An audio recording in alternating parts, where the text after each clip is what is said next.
Impeachment, no elections, term extension. Ito ang inaatupag ng ilang mambabatas na nagiging mambubutas ng sikmura ng taong bayan.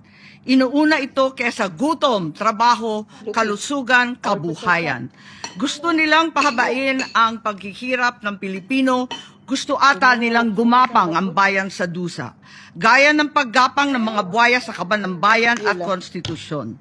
Ginoong Pangulo, Ginang Pangulo, hindi ko inaakalang aabot sa punto ng buhay ko na ako, isang Marcos, magtatanggol ng 1987 Constitution, isang saligang batas na isinulat laban sa aming pamilya.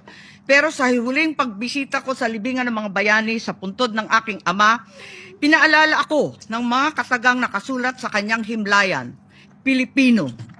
At bilang Pilipino, bilang isang lingkod bayan, bilang isang kaisa-isang anak ni Ferdinand Marcos na may lakas ng loob na tumindig para sa ating bansa, dapat protektahan natin ang saligang batas ng Pilipinas. Nitong mga nakaraang linggo, hindi lang ako basta Pilipino, hindi lang ako basta senador.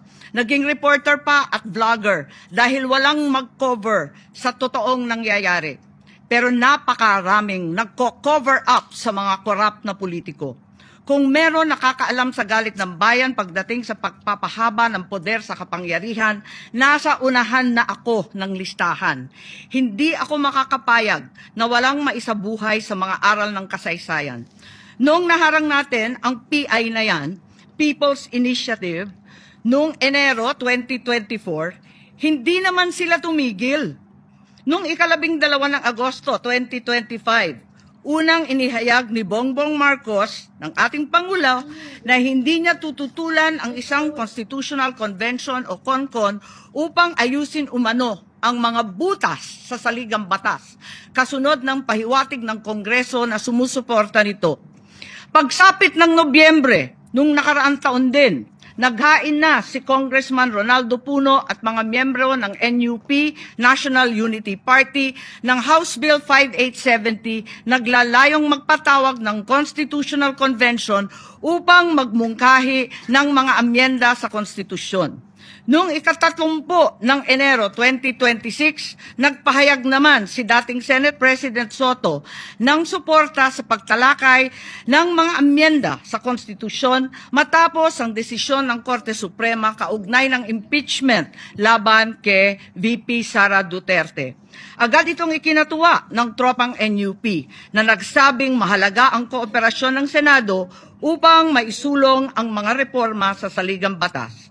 Gayunpaman, noong ika-31 ng Enero 2026, sumagot ang Malacanang, hindi raw prioridad ang charter change o CHA dahil nakatutok umano ang Pangulo sa mga isyong pang-ekonomiya. Isang pahayag na inilabas matapos magpahayag ng suporta si SP Soto noon sa pag-amyenda ng konstitusyon.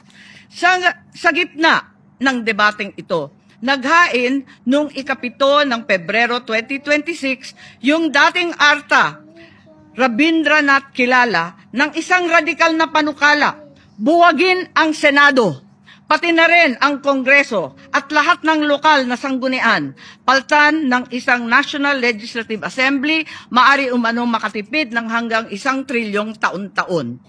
Noong nakaraang buwan, formal din hinikayat ni Congressman Puno at ng NUP ang liderato ng Kamara na simulan ng pakikipag-usap sa Senado hinggil sa charter change sa pamamagitan ng Constitutional Convention. Ginamit pa nila ang pagiging bukas ni SP Soto sa constitutional amendments bilang oportunidad para sa koordinasyon ng dalawang kapulungan. Sa huli, noong ika-14 ng Mayo 2026, mariing itinanggi ng Malacanang ang akusasyon ni Senate President Alan Peter Cayetano na sinusubukan ng palasyo pahinain ang Senado. Binigyan diin ng palasyo na hindi pinag-uusapan ng CHA at inulit ang pananaw ng Pangulo na hindi ang pag-amyenda ng saligang batas ang sagot sa kasalukuyang problema ng bansa. Ngunit hindi ito ang nangyayari sa labas ng palasyo. Ang NOEL at term extension ay buhay na buhay sa mga patay na patay sa kapangyarihan. Pagkat sa kasalukuyang ika-20, ika-20 Kongreso, maraming panukalang naglalayong baguhin ang konstitusyon. Mula sa House Bill 368 ni Congressman Abante na nagsusulong ng CONCON hanggang sa resolution of both houses number 1 ni Congressman Garbin. Sinundan pa ng resolution of both houses number 2, naglalaman ng mungkahing ibaba sa 35 anyos ang minimum age requirement ng presidente at ang vice-presidente 30 ang edad. Bukod dito, Congressman Richard Gomez naghain ng resolution number 3 upang amyendahan din ang Constitution. Meron pang resolution number 4, nagmumungkahi gawing 3 taon na lamang, 3 magkakasunod na termino ang panunungkulan ng mga senador. Nariyan ang House Resolution 460 ni na Congressman Oreta, Congressman Remulla, Congressman Dasa at iba pa na bibigyan linaw daw ang kahulugan ng forthwith sa impeachment. At mula noong Abril, habang hinihikayat ng mga congressman na bumoto sa impeachment, malakas ang ugong ng NOEL sa 2028. Lumutang na rin ang mga detalye. Magte-term extension ang mga congressman at madadagdagan ng 3 taon na mananatiling nakaupo sa pwesto hanggang 2031. Ganon din, 2028. Ganon din ang mga senador, pati ang Pangulo, hanggang 2031 na raw. Kung may eleksyon man sa 2028, sa lokal na lang.